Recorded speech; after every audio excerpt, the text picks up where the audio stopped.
大家好啊，我係 David Foodie，歡迎嚟到呢我哋今次深圳嘅一天遊。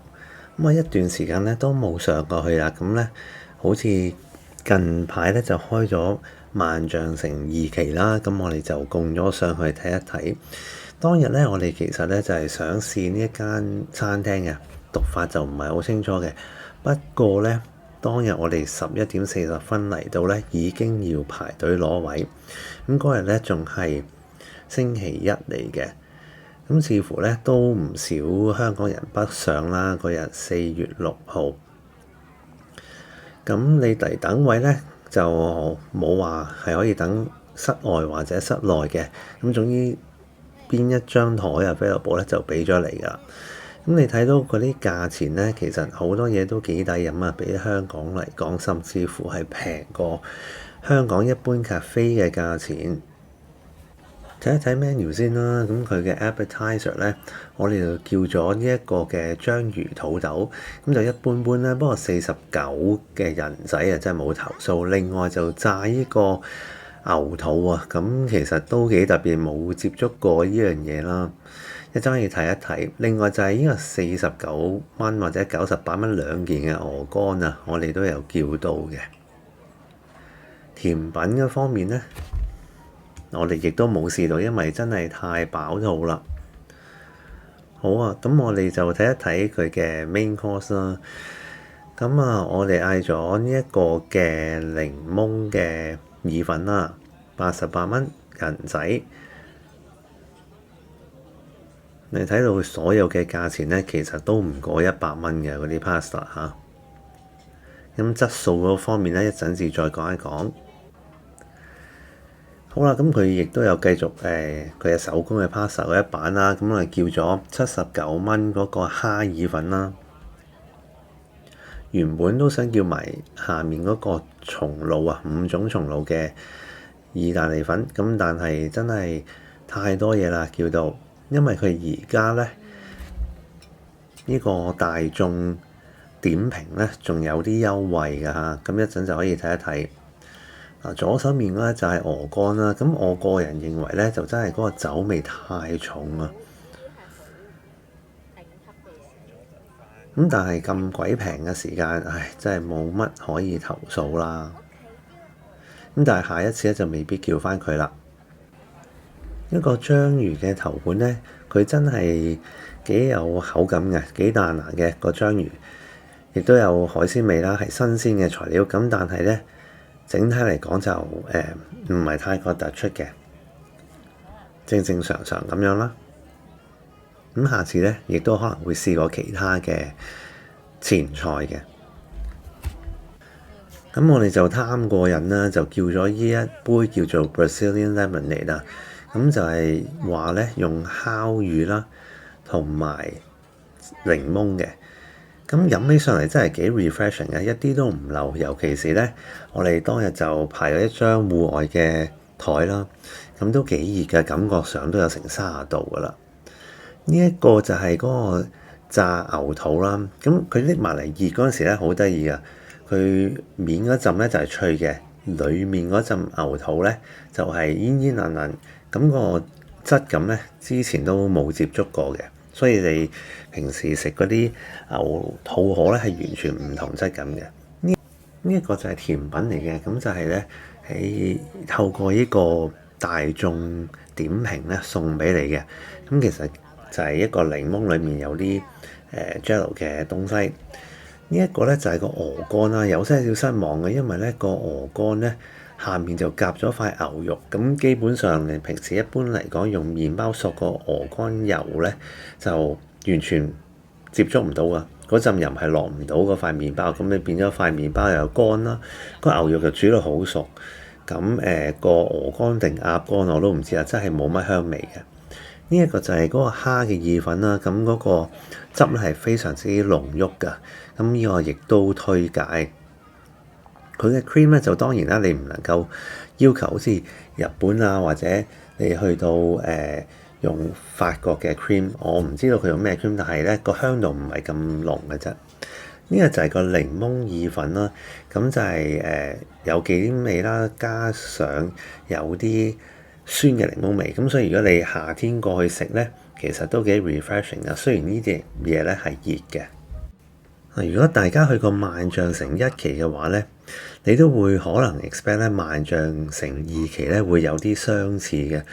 咁好似一般嘅內地商場咧，佢都有好多戶外嘅地方嘅。咁當然啦，如果你係天氣好嘅20度度行到過去，咁梗係舒服啦。咁但係當日咧都真係比較熱㗎嚇。雖然係4月份。行咗出去又唔係話曬行太陽嘅情況之下咧，都出汗嘅會行到。咁但係有個好處咧，就係呢一個商場咧，佢 A、B、C、D 區咧喺地下咧係通嘅，咁所以好多店鋪咧都係喺地下嗰度。咁但係當然啦，如果喺地下度嘅時間，你都係不見天日嘅行街嗰陣時間。咁內地嘅商場梗係會舒服啲啦，因為佢嘅街道係比較闊落，咁但係佢嘅冷氣咧真係都係熱嘅，室內行街係會出汗嘅。萬象城二期咧其實都有唔少嘅吉鋪㗎嚇，咁變咗去到除咗飲飲食食之外咧，都冇乜特別嘢係可以做嘅，尤其是如果你好似我哋咁樣咧，拖住一個5歲嘅小朋友。有咧就係去鄰近嘅公園啦，咁行出去咧個景都非常之靚嘅。除咗有呢啲嘅商業大廈之外咧，行到出去咧都會好多空曠嘅地方俾小朋友走嘅。咁雖然有時你見到有條車路咁啦，佢其實都封咗㗎，唔俾車行。咁你行人咧都可以選擇行返行人路啦，或者行車路散步嘅。我哋食完晏之後咧，去咗一間店鋪啦。以前 IFC 度就係 Angelini 啊。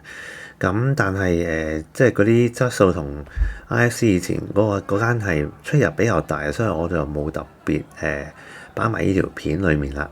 去一次就夠。因為萬象城二期咧就有個瀑布啦，唔知叫 Wave 嘅。咁鄰近咧就係呢一間叫 T-Stone 啊，都非常之多人嘅。咁一個好嘅地方咧，就係佢嘅茶咧有熱有凍啦，同埋佢嘅凍茶咧個 presentation 咧都幾特別嘅。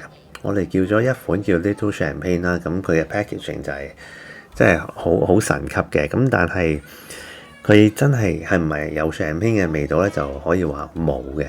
中間咧你見到隻杯咧有個 whisky 薄嘅冰啦。咁夏天咧嚟飲呢個咁清嘅茶咧，都幾消暑嘅，我都會推介嘅。咁同埋咧，佢嘅位置係好嘅，係有啲日光滲透到入嚟。價錢方面咧，32蚊，都正正常常啦。夜晚咧，我哋就去咗呢間御氣啊，咁咧就食貴州嘅燒烤。如果你係想喺萬象城二期過嚟呢一邊咧，就可以搭2個地鐵站嚟到車公廟站啊。咁步行過嚟咧都係5-6分鐘左右嘅啫。咁當晚太太已經係訂咗位㗎啦，訂咗6點鐘，咁入咗嗰時都唔算係太多人，咁但係後來咧就真係逼爆嘅。嗱，咁佢嘅啲設計都幾得意嘅，一盒煙嘅東西就係其實原來係紙巾嚟嘅。咁佢有啲 decoration 啦，介紹雞嘅部位啊，咁但係其實一陣就睇到咧，咩部位都唔係好重要嘅。嗱，咁佢開始入門口嗰度咧就有啲 display 啦，有啲食材啊擺咗喺度，咁都係 for show 嘅啫，叫做佈置下啦，幫間餐廳。